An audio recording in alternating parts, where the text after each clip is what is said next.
أعوذ بالله من الشيطان الرجيم بسم الله الرحمن الرحيم Assalamualaikum warahmatullahi wabarakatuh. Alhamdulillahilladzi bini'matihi tatimmu shalihat. Ashhadu an la ilaha illallah wahdahu la syarikalah. Wa ashhadu anna Muhammadan abduhu wa rasuluh. Allahumma salli ala Muhammad wa ala alihi wa ashabihi wa mawala. Ikhwatal Islam rahimani wa rahimakumullah. Dalam sebuah hadis yang ditakhrij oleh At-Tabrani dari sahabat Abu Hurairah radhiyallahu anhu, dia berkata, kana min du'ai Rasulillah sallallahu alaihi wasallam, Allahumma inni a'udzu bika min jaris su' wa min zawjin tushayyibuna qabla al-mashib wa min waladin yakunu alayya rabban wa min malin yakunu alayya adaban wa min khalilin makirin ainuhu tarani wa qalbuhu yar'ani irra'a hasanatan dafanaha wa idza ra'a sayyi'atan adza'aha. Hadis ini oleh sebahagian ulama mengatakan bahwa tidak sampai kepada Nabi sallallahu alaihi wasallam, hanya sampai kepada tabi'in. Akan tetapi makna hadis ini bisa diamalkan karena mengajarkan kepada kita untuk berlindung dari perkara-perkara yang buruk. Perkara buruk yang dimaksud dan diajarkan di dalam hadis ini untuk kita berlindung daripadanya adalah 5 hal, yaitu Allahumma inni a'udzu bika min jaris su'. Kita diajarkan memohon kepada Allah Subhanahu wa taala untuk dilindungi dari tetangga yang buruk. Maksudnya adalah bahwa jangan sampai ada tetangga yang perilakunya buruk, kemudian keburukannya mempengaruhi kehidupan kita dalam lingkungan itu. Tetangga adalah satu nikmat dari Allah Subhanahu wa taala. Jika dia baik,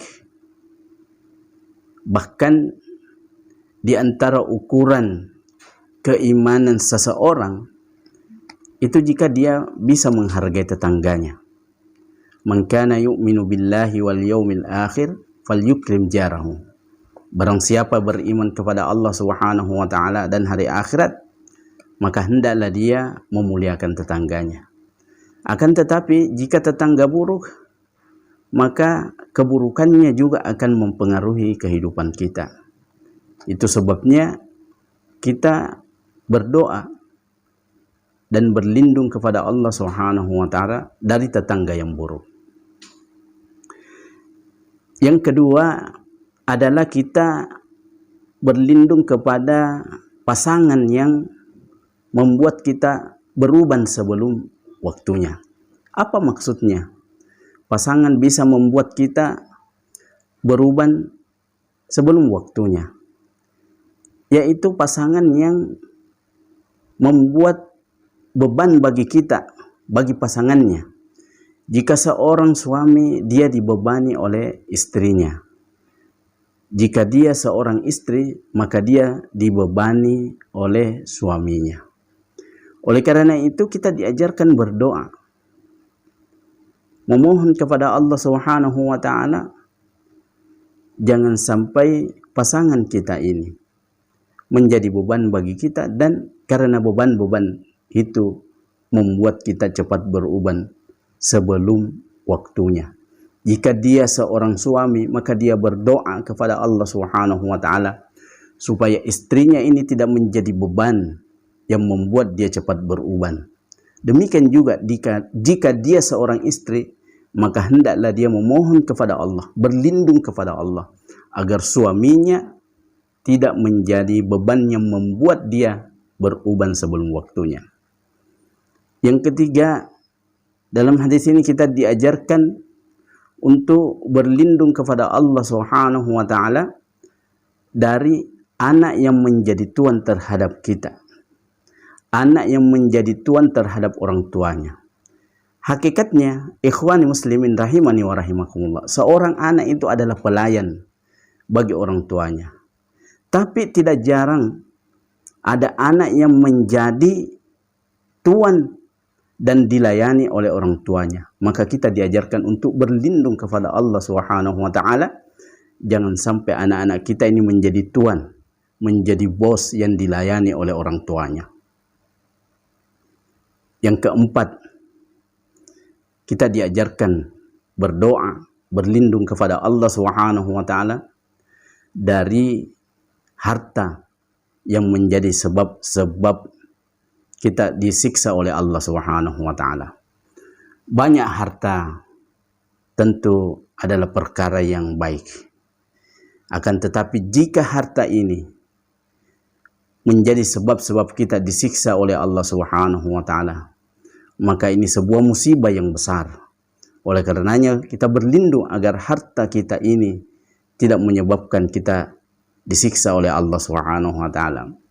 Dan yang terakhir, yang kelima, kita diajarkan di dalam hadis ini berlindung kepada Allah Subhanahu wa taala dari teman, dari sahabat yang secara lahiriah baik kepada kita, akan tetapi ada niat-niat busuk yang tersembunyi di dalam dirinya.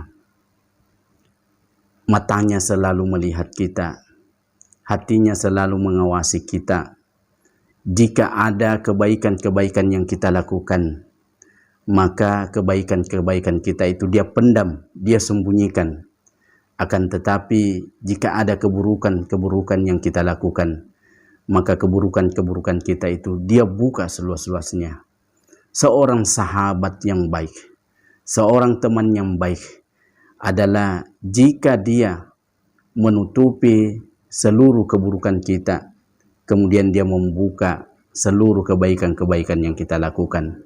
Akan tetapi tidak sedikit kadang-kadang teman secara lahiriah baik kepada kita, tapi dia menyimpan duri di dalam dirinya kepada kita, sehingga kita diajarkan untuk berdoa, memohon kepada Allah Subhanahu wa taala agar terhindar dari sahabat yang buruk seperti ini. Jika seandainya ikhwatal Islam rahimani wa rahimakumullah, kita selalu berdoa, memohon kepada Allah Subhanahu wa taala agar terhindar dari 5 hal buruk ini, terhindar dari tetangga yang buruk, dari pasangan yang menjadikan kita beruban sebelum masanya, kita terhindar dari anak yang menjadi tuan terhadap orang tuanya, kita terhindar dari harta yang menyebabkan kita disiksa, dan kita terhindar dari teman yang buruk. Maka sesungguhnya Allah Subhanahu wa taala sudah memberikan kebahagiaan kita di dunia ini sebelum Allah Subhanahu wa taala memberikan kebahagiaan kita di akhirat kelak. Demikian semoga menjadi manfaat untuk kita semua. Subhanakallahumma rabbana wa bihamdik, asyhadu an la ilaha illa anta, astaghfiruka wa atubu ilaik. Hadanallahu wa iyyakum. Assalamualaikum warahmatullahi wabarakatuh.